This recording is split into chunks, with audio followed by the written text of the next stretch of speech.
this video, we're going to discuss how to create effective logo design presentations. Over the past years, I actually understood that the way you present a logo design is actually as important or even more important than the logo design itself.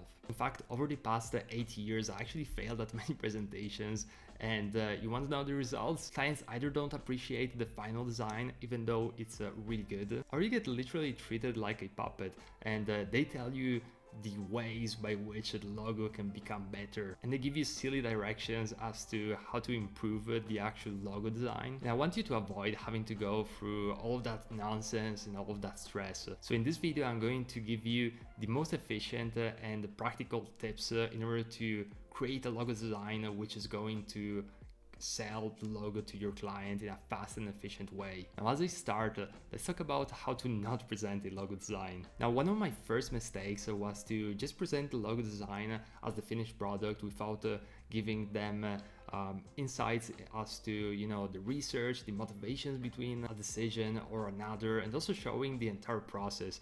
And that really hindered my results when it comes to clients' perception of the logo design and also the effort and the quality of the logo design in and of itself. In fact, you want to focus on the value, on the research and the strategy which you thought about when you ended up with the final solution, because the client won't necessarily see what you're seeing, and you have to give them context and really make them understand the value of the logo and the solution. So you want to give them clear indication as to why you created the logo design, what was the story behind it, what are other areas and experiments which you did when you were creating that logo design, and you want to make it clear why you decided to use that logo design as the final proposal compared to the other ones. This is going to help a lot, and I can tell you from experience, it's definitely going to be something which is going to change both the client's perception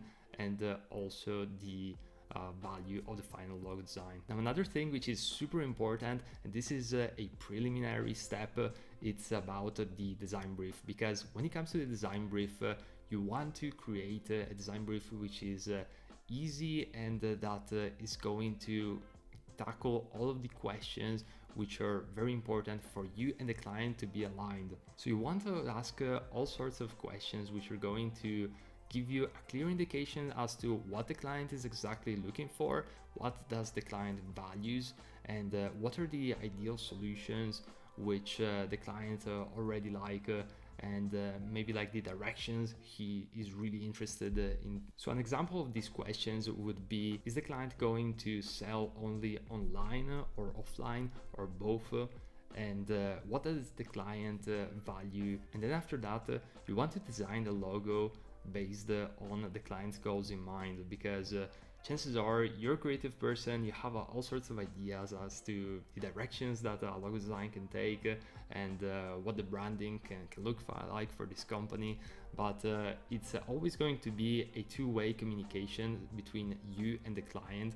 So it's really important for you to be aligned with the client's goals and expectations. And I can tell you, after doing this for a long time, one of the biggest problems that I have with clients, or actually that I had with clients, is managing expectations. And this is true for logo design as well as all sorts of other design projects and services which you can offer, because a lot of the times you have some ideas in mind, but the client doesn't have the knowledge and the experience. So you have to really communicate and be detailed throughout the process as to what he can expect and when he can expect those type of results, and also what are the pros and cons of one decision or another. Now, another big tip when it comes to logo design is presenting the logo in a real life scenario. So for example, you can show the logo in a 2D you know, with some background, like a white background or a black background or a color background, whatever background you want.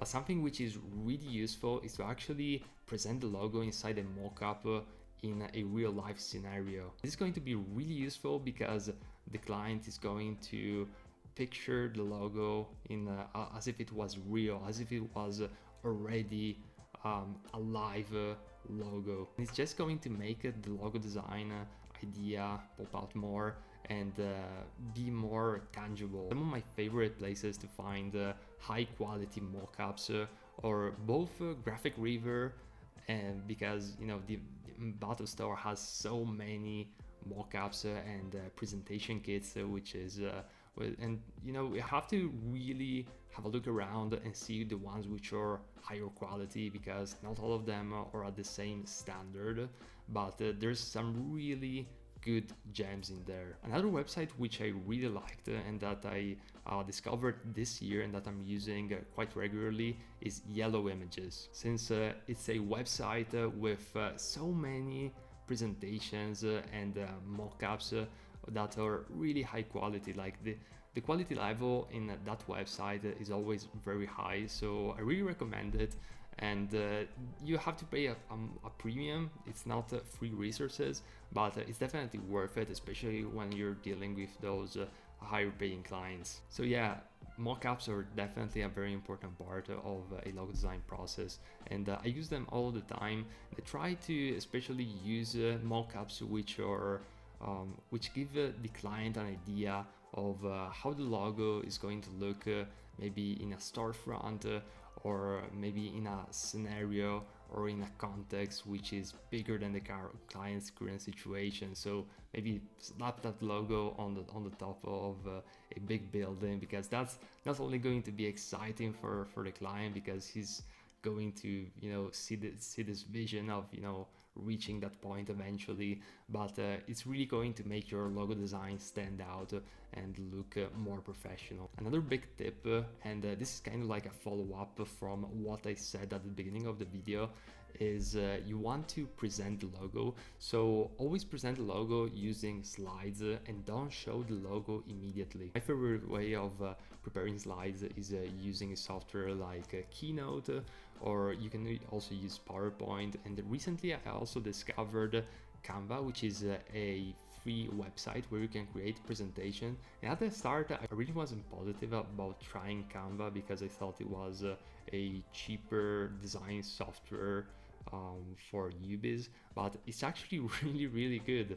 And I'm starting to use it more and more often for presentations, because everything is drag and drop, and you can also use a lot of resources inside of Canva, which makes the process way faster and the presentation are quite professional. That being said, presentations are super important, and what's even more important than the presentation in of itself, it's the high level goal with the presentation, and that is to actually communicate a story to the client and guide the client through an experience where you're bringing them from the very first part, which is the problem which they analyzed in the original brief, and then you want to guide them into the process as to what type of explorations, what research you did, and what tests you did in order to try and tackle that problem. And feel free to share also the fails, and then you can just finish up with the big win, which is the final logo design solution and proposal for your client. So I really hope that this video was helpful. If you liked it, please leave a thumbs up. I would really appreciate it. And if you have any comments or questions regarding this topic, feel free to leave a comment below. And by the way, on my YouTube channel, I have over 300 videos on UI UX design, graphic design, and also the freelance design business part of it all. So feel free to check it out. And if you're interested in these type of topics and you want to be updated on the new upcoming videos, click on the subscribe button right now and turn on the bell notification so that you can be notified each and every time a video comes out. This is it for this video, and I'll see you in the next one.